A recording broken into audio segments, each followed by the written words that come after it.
ស្ត្រីជាភរិយាដែលរងការគំរាមកំហែងបាញ់សម្លាប់ពីសំណាក់លោកវីរៈសេនីតូប៉ែនរ៉ាលីនមន្ត្រីយោធាស្នើដល់ក្រសួងការពារជាតិនិងតុលាការសូមមានចំណាត់ការនីតិវិធីប្រកបដោយតម្លាភាពសាធារណជនបានមើលឃើញនិងចងចាំច្បាស់ហើយថាសម្ដេចបវរធិបតីហ៊ុនម៉ាណែតនាយករដ្ឋមន្ត្រីកម្ពុជាបានប្រកាសជាឱឡារិករួចមកហើយគ្រប់មន្ត្រីរាជការទាំងកងកម្លាំងនិងមន្ត្រីស៊ីវិលត្រូវចេះអភិវឌ្ឍខ្លួនឯងប្រតិបត្តិការងារឲ្យបានជាឧត្តមប្រយោជន៍ជូនដល់សង្គមជាតិនិងប្រជាពលរដ្ឋបម្រើប្រជាពលរដ្ឋដោយស្មោះត្រង់សមធម៌ប្រកបដោយសីលធម៌វិជ្ជាជីវៈធ្វើយ៉ាងណាឲ្យប្រជាពលរដ្ឋគោរពស្រឡាញ់មិនមែនប្រើពាក្យសម្ដីអសុរោះអរិយាបថមើលងាយប្រមាថអ្នកដទៃយកតួនាទីបុណ្យស័ក្តិទៅគំរាមកំហែងប្រជាពលរដ្ឋនោះទេបើមិនកែប្រែនឹងត្រូវអស់តួនាទីបុណ្យស័ក្តិមុខតំណែងហើយព្រោះនេះជាអាណត្តិរាជរដ្ឋាភិបាលវះកាត់ទន្ទឹមគ្នានេះដែរមានស្ត្រីជាភរិយាមួយរូបកំពុងទទួលរងនៅការគំរាមកំហែងបាញ់សម្លាប់ទាំងម្ដាយនិងកូនស្រីតូចពីសំណាក់លោកប្តីឈ្មោះប៉ែនរ៉ាលីនមានឋានៈជាវីរៈសេនីតូមន្ត្រីយោធាក្រសួងការពារជាតិបានសំណូមពរដល់ក្រសួងការពារជាតិមេត្តាធ្វើចំណាត់ការដាក់វិន័យទណ្ឌកម្មលើជននេះផងស្ដីពីចំណាត់ការរបស់នាយករដ្ឋមន្ត្រីវិញការដាស់តឿនបែបនេះ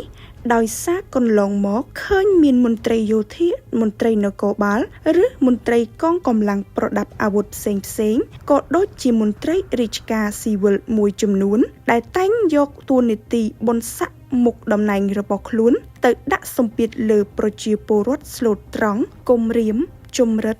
ទារកផលប្រយោជន៍ផ្សេងនិងក៏មានមន្ត្រីខ្លះដើរបង្ករឿងឆ្លោះទាស់តែងជាមួយអ្នកទុនខ្សោយប៉ុន្តែត្រូវបានក្រសួងស្ថាប័នសាមីធ្វើការដាក់វិន័យទណ្ឌកម្មនិងបើកផ្លូវដាក់តុលាការធ្វើនីតិវិធីតាមផ្លូវច្បាប់ថ្មីនេះសាធារណជនបានឃើញច្បាស់ក្រសួងមហាផ្ទៃអនុវត្តគោលការណ៍តឹងរ៉ឹងម៉ឺងម៉ាត់បានល្អទៅលើមន្ត្រីនគរបាលដែលប្រព្រឹត្តខុសបទវិន័យកងកម្លាំងនិងត្រូវបានដាក់ទោសអូសដំណើរតាមផ្លូវច្បាប់ដូចជាផ្អាកការងារជាបណ្ដោះអាសន្នបញ្ឈរជើងបកសាក់ទម្លាក់ឋានៈ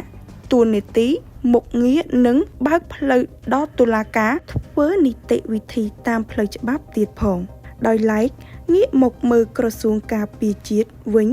លោកវីរៈសេនីតូប៉ែនរ៉ាលីនមុខងារជាមន្ត្រីជំនួយការនៅនាយកដ្ឋានផែនការ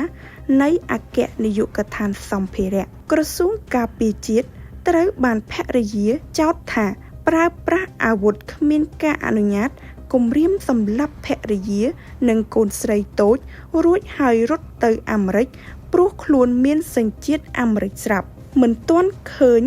មានដាក់វិន័យកងកម្លាំងផ្អាកការងារដើម្បីបើកផ្លូវដល់តុលាការធ្វើនីតិវិធីនៅឡើយទេដើម្បីជាទឹកតាំងបង្ហាញក្រសួងស្ថាប័ននិងសាធារណជនឲ្យកាន់តែច្បាស់ CEN សូមលើកយកគោលការណ៍ពង្រឹងវិន័យកងកម្លាំងនគរបាលជាតិរបស់ក្រសួងមហាផ្ទៃមកបញ្ជាក់ជូនដែលក្រសួងបានចាត់ការទៅលើមន្ត្រីនគរបាលខិលខូចមួយចំនួនដូចខាងក្រោមមន្ត្រីនគរបាលចរាចរណ៍និងមន្ត្រីជាប់កិច្ចសន្យា4នាក់ដែលអនុវត្តកាយវិការឆ្គាំឆ្គងនៅគោលដៅស្តុបផ្សារដេប៉ូពួនស្ទាក់ស្ទុះចេញមកខាត់ម៉ូតូត្រូវបានអគ្គស្នងការនគរបាលបញ្ឈរជើងរងចាំការដាក់វិន័យកងកម្លាំងលោកឧត្តមសេនីយ៍ត្រីសម្បត្តិកុសលដែលមានរឿងក្តីពាក់ព័ន្ធនឹងការខ្ចីលុយស្ត្រីបែរជាមានគំនិតខូចរៀបល្បិចធ្វើបាបគេប្តឹងម្ចាស់លុយវិញត្រូវបានអង្គភាពប្រឆាំងអំពើពុករលួយឃាត់ខ្លួនរួចហើយបញ្ជូនទៅតុលាការខេត្តសៀមរាប ដើម្បីបន្តនីតិវិធីការពីថ្ងៃទី10ខែឧសភាឆ្នាំ2025និងបន្ទាប់មកត្រូវបានចៅក្រមសម្រេចឃុំខ្លួនរងចាំដល់អង្គសេចក្តី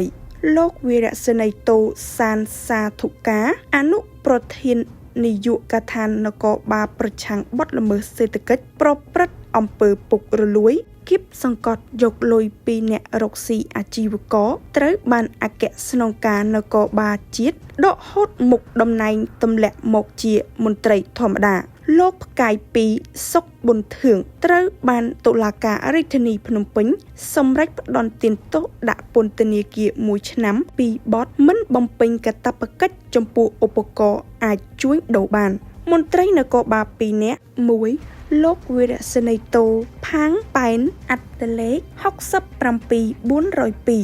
67402មានតួនាទីអធិការនគរបាលស្រុកកូនមុំ2លោកវីរៈសេនីយ៍ត្រីអិនសៀងអត្តលេខ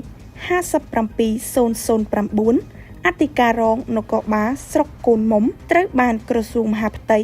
ចេញប្រកាសនិងស្ដីពីការអនុវត្តទណ្ឌកម្មវិន័យ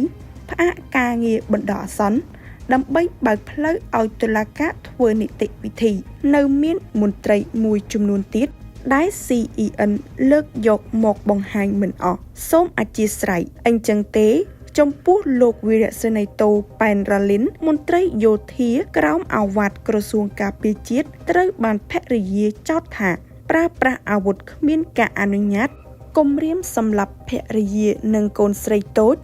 រួចហើយរត់ទៅនៅអាមេរិកមានឯកសារភស្តុតាងនិងរូបភាពវីដេអូដៃកាន់អាវុធគំរាមភរិយាទៀតផងតើក្រសួងការពារជាតិមានបានធ្វើចំណាត់ការដាក់វិន័យទណ្ឌកម្ម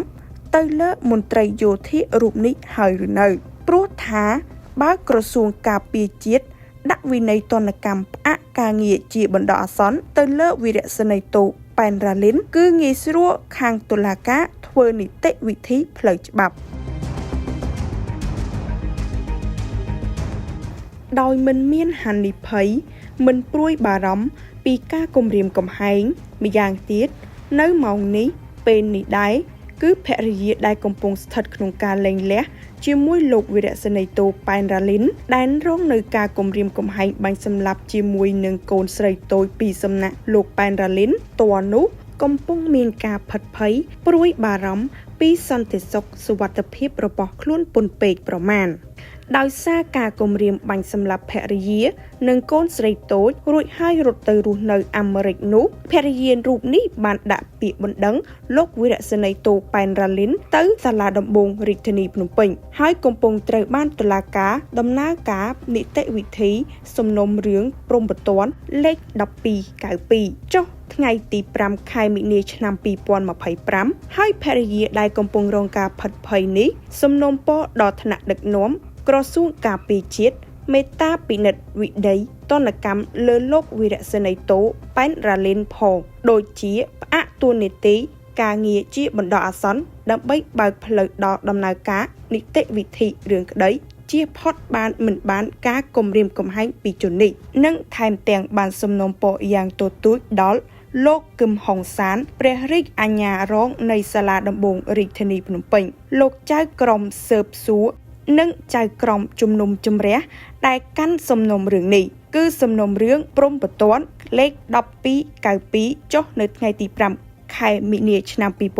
2025សូមជួយពិនិត្យពិច័យពិចារណាឲ្យបានល្អិតល្អន់ធ្វើយ៉ាងណាអនុវត្តនីតិវិធីទៅលើបុគ្គលប៉ែនរ៉ាលីនជនជាប់បណ្ដឹងពីបទគំរាមបាញ់សម្លាប់ប្រពន្ធនិងកូនស្រីតូចអំពើហិង្សាផ្លូវចិត្តធ្វើទុកបុកម្នេញនិងបិទផ្លូវសេដ្ឋកិច្ចកំហែងយកទ្រព្យសម្បត្តិនិងកាន់កាប់អាវុធដោយគ្មានការអនុញ្ញាតឲ្យបានតឹងរឹងផងស្ត្រីជាភរិយាបញ្ជាក់ថាបានជារូបខ្លួនប្តឹងលោកវីរៈសេនីយ៍តូប៉ែនរ៉ាលីនមន្ត្រីយោធានៃក្រសួងការពារជាតិម្នាក់នេះពីបទគំរាមបាញ់សម្លាប់អំពើហិង្សាផ្សេងៗធ្វើទុកបុកម្នេញកំហែងយកទ្រព្យសម្បត្តិនិងកាន់កាប់អាវុធដោយគ្មានការអនុញ្ញាតនោះគឺដោយសារជននេះធ្លាប់បានស្ដែងចេញអំពើលោភលន់របស់ខ្លួនគំរាមកំហែងប្រព្រឹត្តច្រើនលើកច្រើនសាររួចមកហើយដូចជា បង្ខំឲ្យភរិយាបើកមុខរបរហាងលក់គ្រឿងអលង្ការមាសពេជ្រមួយកន្លែងទិញរថយន្តម៉ាក Range Rover ស៊េរីទំនើបឲ្យខ្លួនប្រើហិង្សាពាក្យសម្ដីសម្លុតគំរាមនិងធ្វើទុកបុកម្នេញផ្លូវចិត្តផ្លូវអារម្មណ៍និងបិទផ្លូវសេដ្ឋកិច្ចហើយនៅពេលភរិយាធ្វើមិនបានដូចចិត្តជននេះតែងតែរករឿងឆ្លោះទាស់តែងនិងឈានទៅដល់គំរាមកំហែងបាញ់សម្លាប់ទៀតផងដូច្នេះហើយសូមថ្នាក់ដឹកនាំក្រសួងការពារជាតិមេត្តាពិនិត្យមើលការដាក់វិន័យទណ្ឌកម្មទៅលើលោកវីរៈសេនីយ៍តូប៉ែនរ៉ាលីនឲ្យបានតឹងរឹងផងដូចជាអទូនីតិការងារជាបណ្ដោះអាសន្នជាដើមដើម្បីសន្តិសុខសុវត្ថិភាពដល់នាងខ្ញុំស្ត្រីជាភរិយាក៏បានសំណូមពរយ៉ាងទទូចផងដែរដល់ថ្នាក់ដឹកនាំតុលាការជាពិសេសលោកគឹមហុងសានព្រះរាជអាជ្ញារងនៃសាលាដំបងរាជធានីភ្នំពេញលោកចៅក្រមស៊ើបសួរនិងចៅក្រមជំនុំជម្រះដែលកាន់សំណុំរឿងនេះគឺសំណុំរឿងព្រំប្រទានលេខ1292ចុះថ្ងៃទី5ខែមីនាឆ្នាំ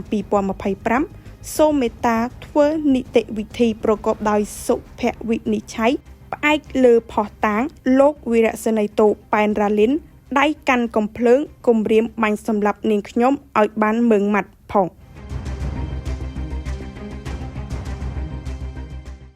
អូនគឺជាបុគ្គលលេខ2ចាបុគ្គលលេខ2បើយើងមើលមកក្នុងនេះវាគ្រាន់តែសាមញ្ញទេចាយើងសាមញ្ញវាលំបាកនៅក្នុងការសម្រេចចិត្តអវិជ្ជមានយើងសម្រាប់បងប្អូនដែលមិនទាន់ស្គាល់ខ្លួនឯងច្បាស់រកស៊ីមានបញ្ហានឹងការធ្វើការជាមួយអ្នកដទៃមិនចុះសម្រុងគ្នានិងចង់អភិវឌ្ឍសេដ្ឋកិច្ចរបស់ខ្លួនអាចធ្វើការគុនគូជាមួយនឹងលោកជំទាវផ្ទាល់តាមក្បួន Napoleon Hill លោកអ្នកនឹងទទួលបានដឹងអំពីការតម្រង់ផ្លូវជីវិតប្រាប់ពីអត្តចរិតនិងកែប្រែឧបនិស្ស័យរបស់អ្នករោគជំងឺដែលត្រូវប្រយ័ត្ននិងជំងឺដំណពូជធាតុដែលខ្វះពណ៌ដែលត្រូវប្រើលើករិស័យមុខរបរដែលស័ក្តិសមនិងធាតុកំណើតរបស់លោកអ្នក